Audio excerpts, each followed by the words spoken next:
Hi, everyone. Judge Andrew Napolitano here for Judging Freedom.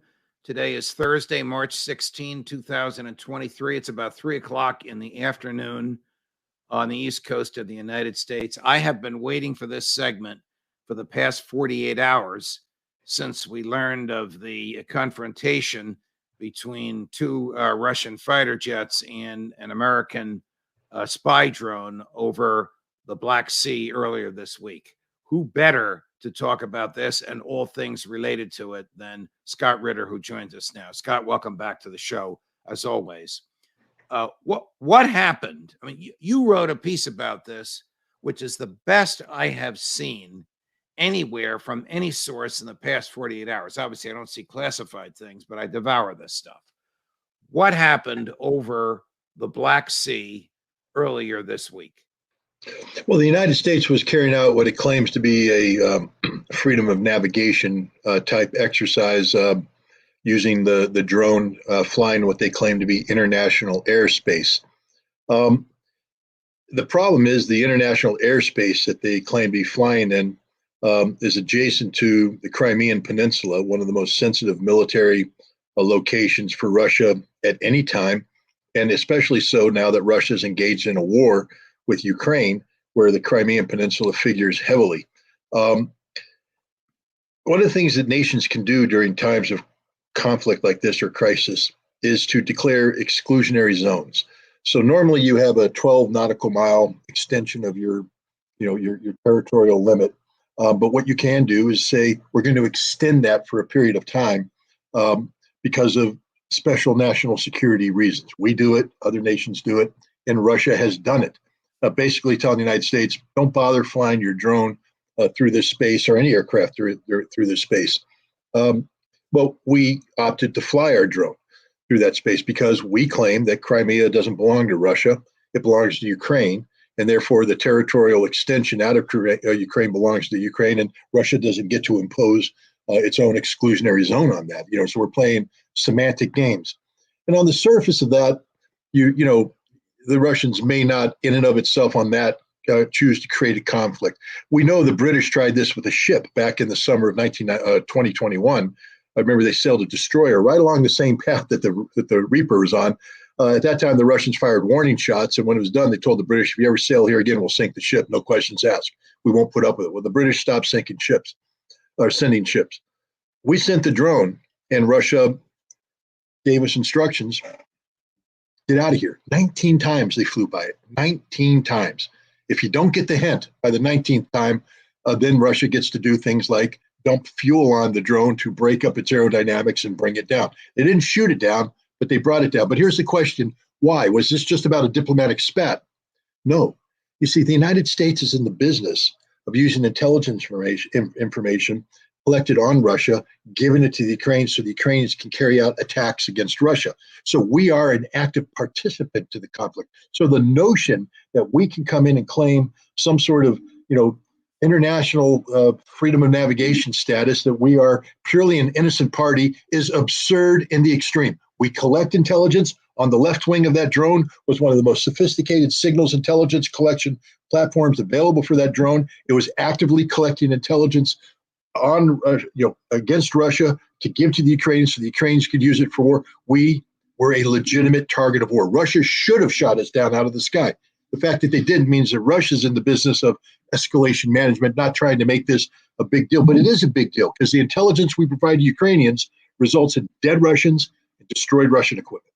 Did the Americans, I'm going to use a phrase that may not be correct, turn off a transponder or turn something off on the drone so as to make it more stealthy and less observable?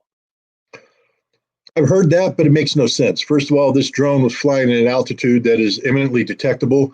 It's flying through airspace that the Russians are monitoring every aspect of it. It was picked up when the moment it took off and the moment it came in. They might have turned the transponder off for this reason. There are people out there call themselves the OSINT, the Open Source Intelligence Community. These are a bunch of non-military, non-governmental people who monitor stuff. And there's a lot of people who put out flight paths. So they'll sit there and say, we monitored the drone as it did this, we monitored this, and they'll show aircraft flying. we may have turned off the transponder not to fool the Russians, but to fool them so that we can tell a story about where the drone was flying that can't be verified by somebody. Because if OSINT people had this transponder, they would show exactly the flight path, and any logical person looking at it, they would say, man, if that was a Russian drone flying that close to an American space during a time of war, collecting information on America to give it to people trying to kill Americans, we'd have shot it down too. Let me make sure that I understand what you're saying. Russia and Ukraine are at war. The United States and NATO are backing up Ukraine with cash, with military equipment, and secretly with human beings on the ground.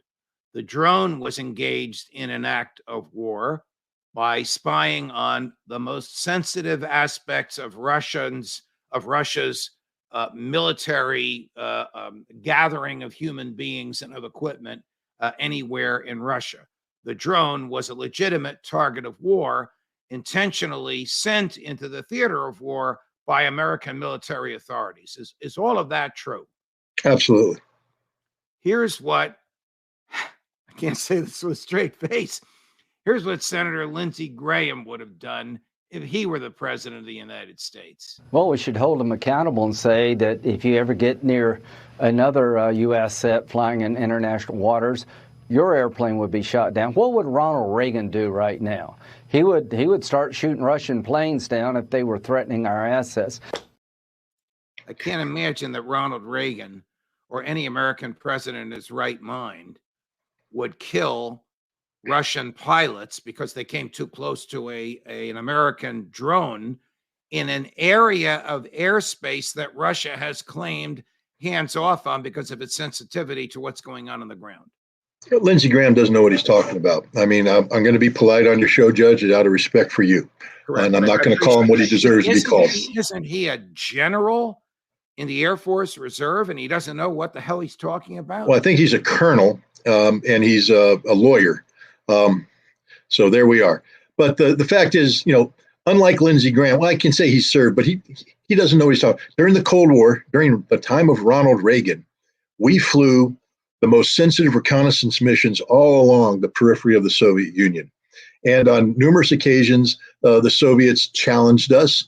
What would Ronald Reagan do? Hey, Lindsey Graham, how about the USS Caron in the Black Sea, 1988? An American cruiser was coming too close to Crimean Peninsula. Imagine that. And what did the Russians do? They sent a ship out that rammed it to knock it off course. Made physical contact. What are you going to do, Lindsey? Sink the Russian Navy? You idiot. No, this is what big boys do. You see, big boys play big boy games, and they understand the consequences of the big boy game. We pushed it too far. The Russians took down the drone. Big boys back off and go, lesson learned.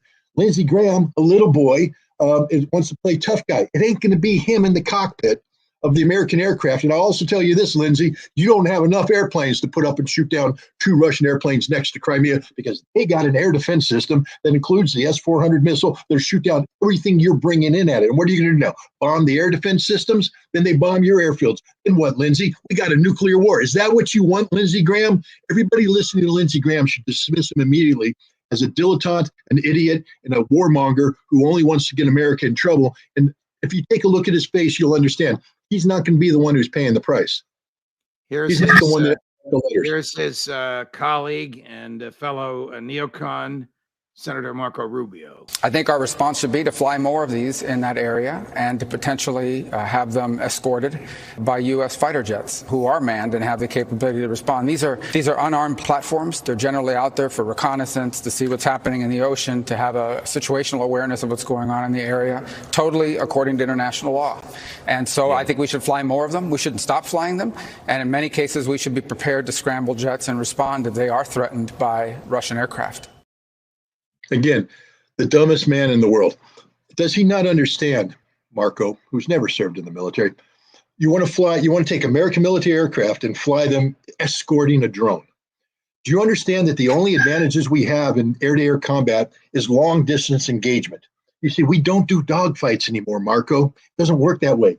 We take off, and at a long distance with AWACS aircraft vectoring us in, we fire missiles to engage them in a long distance. You want to take all that advantage away, come up close next to their battle space where their air defenses will shoot you down. Their aircraft don't have to come close. They'll shoot you long distance.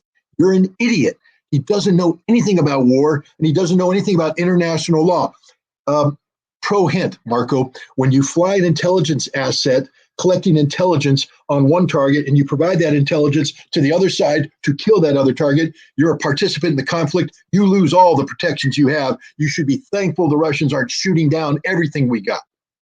What is the, if I were a guest on the show instead of the host, I'd be going, you go, Scott.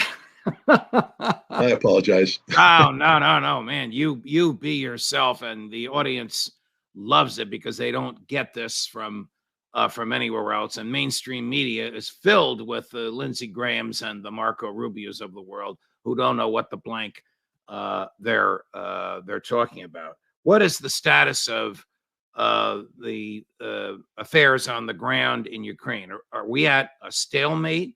Is Bakhmut about to fall? Are the Russian troops amassing, waiting for the earth to dry so they can come in enormous numbers? What do your sources and your observations tell you, Scott? Every day this battle for Bakhmut goes on, the Ukrainians are suffering close to 1,000 dead a day. So this isn't a stalemate. This is the Russians? Like maybe 80, 100. Okay. It's still a lot. I'm not trying to minimize it. They're suffering casualties. Those are casualties that would break the heart of America. Remember, we lost 200 guys a week in Vietnam, and we freaked out as a nation. The Russians are losing 80, 100 guys a day. That's a heavy casualty, but it's not what the Ukrainians are losing, which they're suffering overwhelming casualties and their equipment. The Ukrainians are on they're on the cusp of the breaking point, and that will be reached sooner rather than later. I can't sit here and say Bakhmut will fall tomorrow, fall in a week. Bakhmut will fall. We know that. And when it does fall, it will open up the Ukrainian front like a can that bursts. And as President Zelensky has said, if Bakhmut falls, all of the Donbass falls. It opens up the entire Donbass region for the Russians to move in and take it. That's why the Ukrainians are fighting so hard for it. They are fighting hard. Let there be no doubt about this. This is not an easy fight. So this is not a symbolic victory or an emotional victory or a victory. This is not a symbolic fight or an emotional fight or a fight for morale. This is a substantive fight, which when lost by the Ukrainians will have a substantive and material effect on Russia's march westward. Agreed? Agreed. This is serious. Look, can't predict the future. And we don't know how this war is going to, I think I have an idea. I've been very forceful in saying it. I'll say it again. This war ends end of summer, early October. Ukraine can't win this war. And with that assessment in mind, this battle for Bakhmut, what has been taking place since May, but especially since the last couple of months, will go down in the history of this conflict as the critical battle of the war. This is the one where the Ukrainians burned up their strategic reserves. The Russians were able to initiate the beginning of the collapse of the Ukrainian army. This is the battle that will go down as the Kursk. Kursk was a key battle during World War II on the Eastern Front. Right. This will go down as the Gettysburg for Americans. Understand that. Gettysburg was the turning point in the American Civil War. Bakhmut is the turning point in this conflict. The Poles have agreed to send 4, which doesn't sound like a lot, but it is the first time any Western country is doing this, fighter jets to Ukraine. So a couple of questions. Will these be manned by Polish pilots or by Ukrainian pilots? Is this a game changer? Is it significant? Is it a breakthrough for President Zelensky, who's been begging for air power for months? Well, the Ukrainians lose around 4 MiG-29s a week. These are Russian planes? Yeah. Does that mean they were left over from when the old Soviet Union days, or that they were captured from the Russians? No, these were Soviet MiG-29s that the Polish Air Force had acquired. And so they're old aircraft that date back to the Cold War. They've been refurbished, modernized a little bit, but they're old aircraft. They're maintenance nightmares. And the Ukrainians do have pilots that can fly them, so they don't have to be Polish pilots. Although, depending on the avionics in it, even though it's a MiG-29 airframe, if the Poles have upgraded the avionics, a Ukrainian pilot may not be familiar with those. So hopefully, they've been getting some sort of cross training and familiarization. How they're going to get the aircraft from Poland to Ukraine is an interesting thing, because if it takes off from a Polish airfield, flies into Ukraine, Poland just became a participant in the conflict.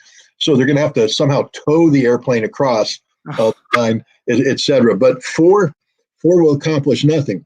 They will be shot down. They probably, if the Russians, can detect them, they might be destroyed on the airfield before they ever get a chance to take off.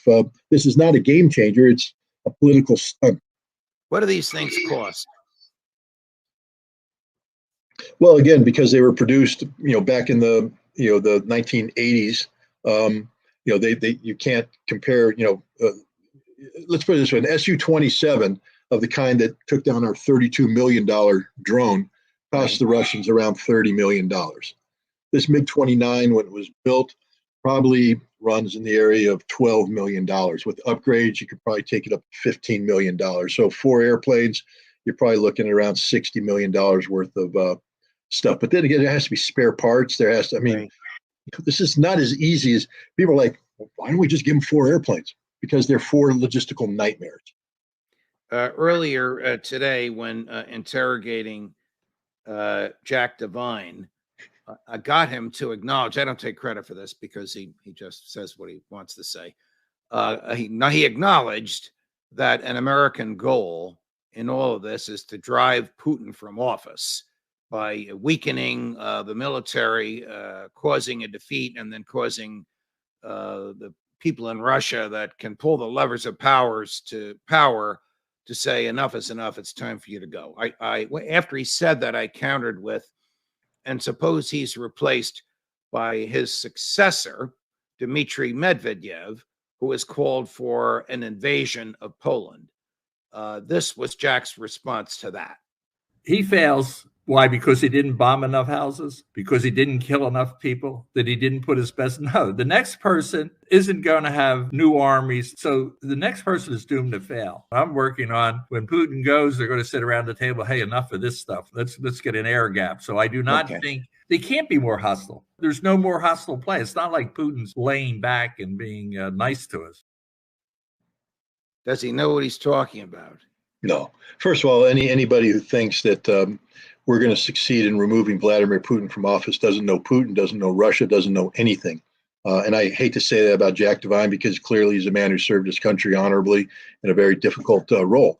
But no, the Russians just, again, as NATO basically bleeds out, giving all of its equipment to Ukraine. And understand, the United States military has come out and put an additional budget requirement in.